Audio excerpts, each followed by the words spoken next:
Welcome to the tutorial series on network analysis made simple. During the earlier tutorials, we saw the different types of sources, their definition, their representation. We also saw the source conversion and handling of the different types of sources. During this tutorial, we will study a very important and interesting concept called source shifting concept. Friends, first we shall see why and when do we need source shifting. We know that the source transformation is possible only if there is a series resistance connected in series with the voltage source.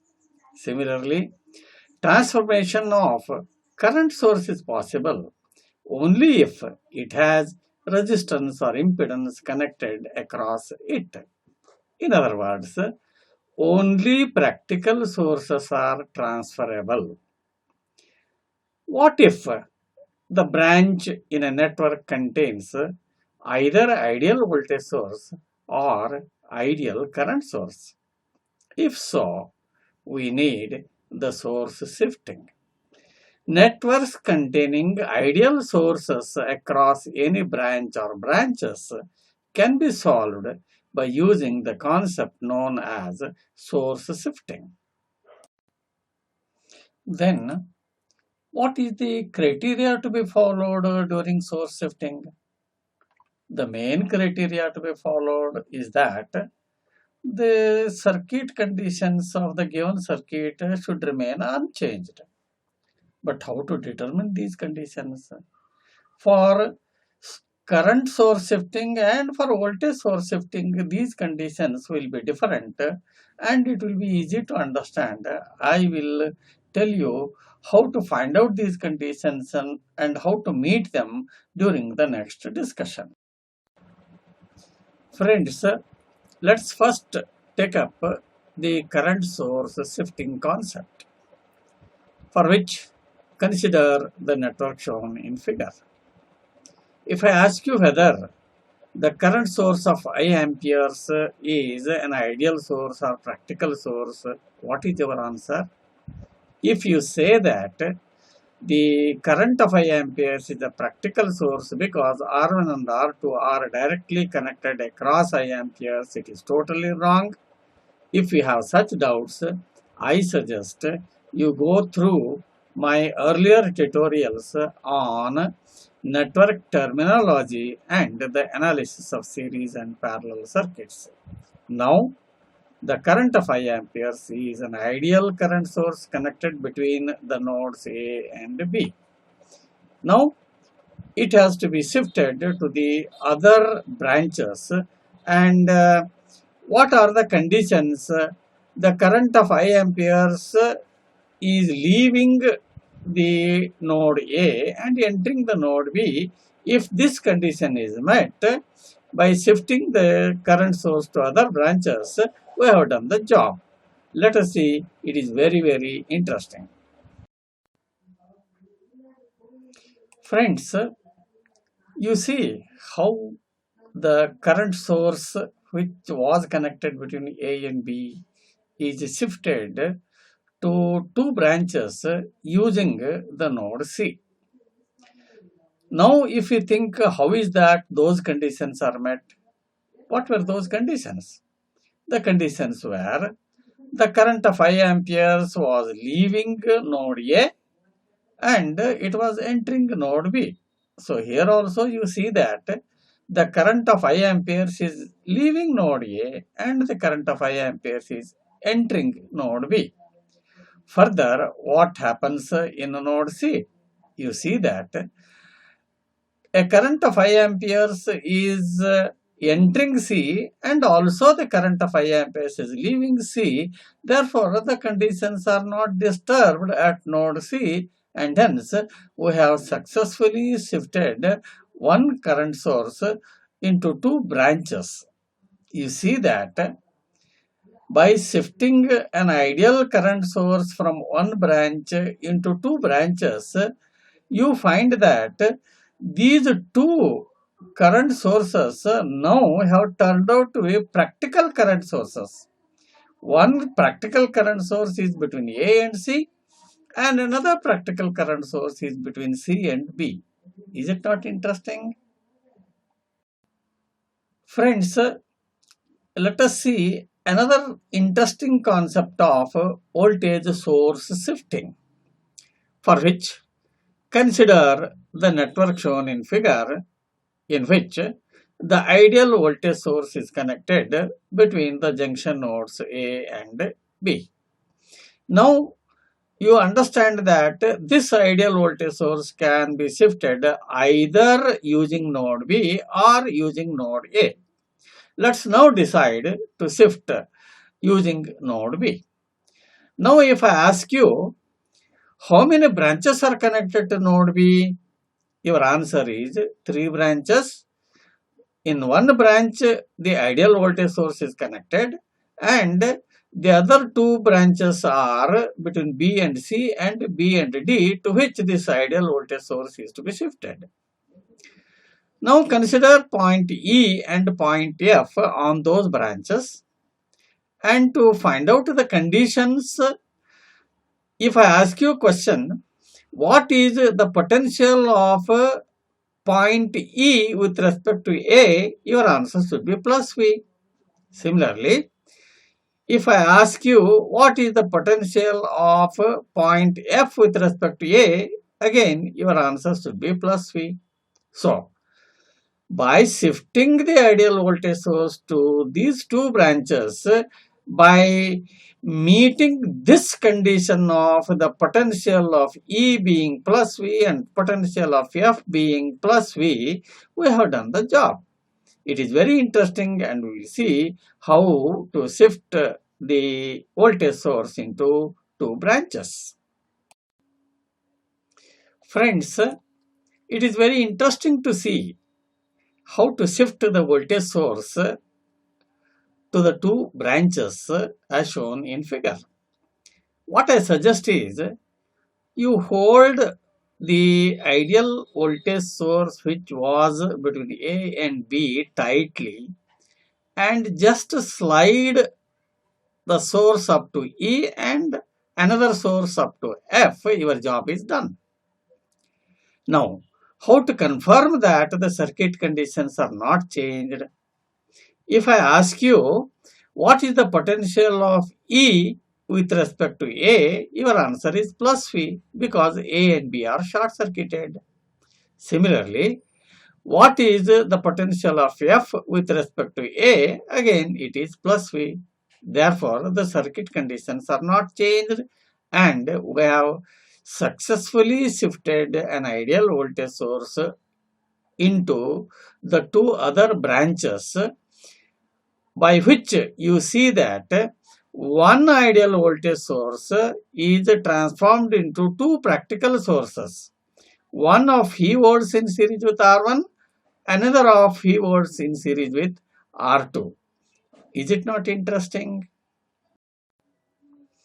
To emphasize the concept that we have learned, let's consider an example wherein we are required to find current through the load resistance RL equal to 3 ohm using source shifting concept. If you look at the given figure, you understand that the network contains 4 junction nodes A, B, C and D and 6 branches, in which in one branch AB an ideal current source of 12 amperes is connected. If you have doubts in identifying the junction nodes and the branches in the network, I suggest you go through my earlier tutorial on network terminology.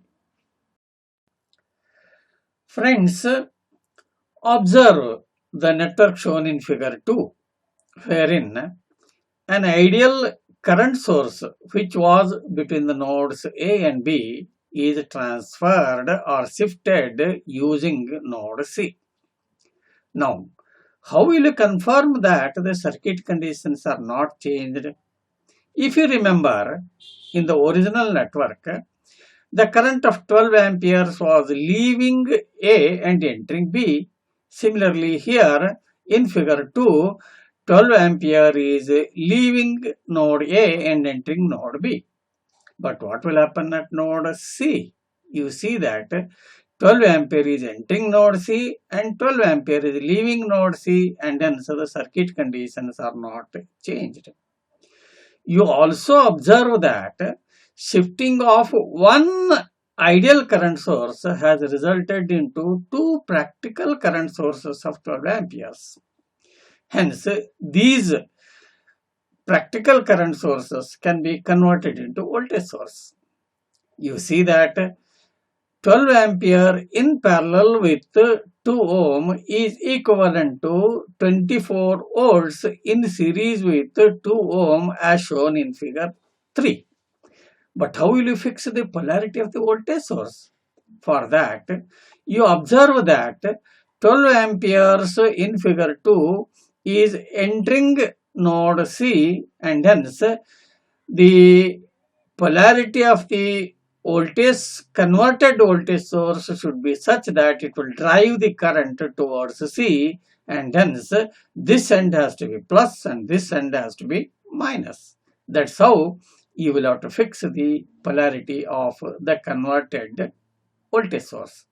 Similarly, 12 ampere in parallel with 3 ohm is equivalent to 36 volts in series with 3 ohm as shown in figure 4, and 12 ampere is entering B. Therefore, this converted voltage source also should drive the current towards B, and hence this end has to be plus and this end has to be minus, and that is how you have to convert the current sources into voltage sources and fix the polarity of the voltage source. Now our job is to insert these converted voltage sources between A and C and B, which you will see in the next discussion. Now, if you observe figure 5, the converted voltage sources are inserted between the nodes A and C and B with appropriate polarity. And this resulted in an interesting fact that 4 ohm and 2 ohm in the branch CAD are in series, and hence the resultant is 6 ohm. Similarly, 3 ohm and 3 ohm in the branch CBD are in series, and hence the resultant is 6 ohm, and the reduced network is shown in figure 6. Friends, the reduced network of figure 6 is reintroduced here for convenience. And you see that the practical voltage sources connected between the nodes C and D can be converted into current sources. A practical voltage source of 36 volts in series with 6 ohm is equivalent to 6 ampere in parallel with 6 ohm as shown in figure 7. And you see that the arrow mark of the converted current source is towards D. Similarly, a 24 volts in series with 6 ohm is equivalent to 4 ampere in parallel with 6 ohm, and the direction of the current source is towards C, and that you have to observe. Now you see that the current sources of 6 ampere and 4 ampere are in parallel, and hence it results in 2 ampere current source flowing from C to D as shown in figure 8. Now we are required to find current flowing through the RL equal to 3 ohm, and that is very easy because there are equal 3 ohm resistances are connected in parallel and 2 ampere is entering node D, and hence current flowing through the load resistance is equal to 1 ampere. Is it not interesting? Friends, let us take another very interesting example of finding the potential between points A and B in the network shown in figure using source shifting and source transformation technique. Friends, the given circuit is redrawn as shown in figure 2, wherein the circuit conditions are not changed, because you see that 2 ampere is leaving A and 2 ampere is entering B. Now you also see that there is one ideal voltage source of 10 volts between the nodes C and D, and you know that this can be shifted just by sliding towards A and towards B as shown in figure 3, and C and D short circuited, and shifting the voltage source is as simple as that.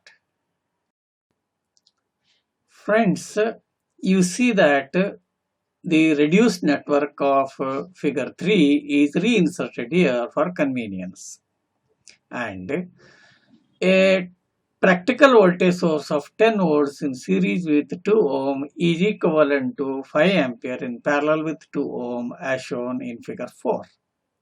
Observe, the direction of the current is towards A. Similarly, a practical voltage source of 10 volts in series with 4 ohm is equivalent to 2.5 ampere in parallel with 4 ohm, and observe that the direction of the current source is towards B. Now the 6 ohm and 8 ohm are drawn as they are, and you see that 8 ohm and 2 ohm are in parallel, and their equivalent is 1.6 ohm as shown in figure 5. Similarly, 6 ohm and 4 ohm are in parallel, and their equivalent is 2.4 ohm as shown in figure 5. Friends, the reduced network of figure 5 is re-entered here for convenience, and you see that a practical current source of 5 ampere in parallel with 1.6 ohm is equivalent to 8 volts in series with 1.6 ohm as shown in figure 6, and observe that the plus polarity is towards A. Similarly, a practical current source of 2.5 ampere in parallel with 2.4 ohm is equivalent to 6 volts in series with 2.4 ohm as shown in figure 6, and observe that the plus polarity is towards B. Now you see that 8 volts and 6 volts are in series, and hence their equivalent is 2 volts as shown in figure 7 with the plus sign towards A. Now you see that we have held the branch A and B as it is and went on reducing the network to find the potential between A and B. Now, it is very easy to find the potential between A and B just by writing the Kirchhoff's voltage equation from A to B. Hence, VAB is equal to 4 into 2 minus 2, which will give us 6 volts. Is it not easy to reduce the network and find the unknown? Friends, I am sure you have clearly understood the concept of current source shifting and voltage source shifting. And further, you also have understood the conversion of current source into voltage source and voltage source into current source, and fixing their polarities and the direction of current. And with the examples that we have seen, you have understood how to formulate the strategy of solving and reduce the network to find the unknown. Friends, Network solving is a pleasure, and I suggest you solve number of problems using the concepts that we have learned. Thank you for watching.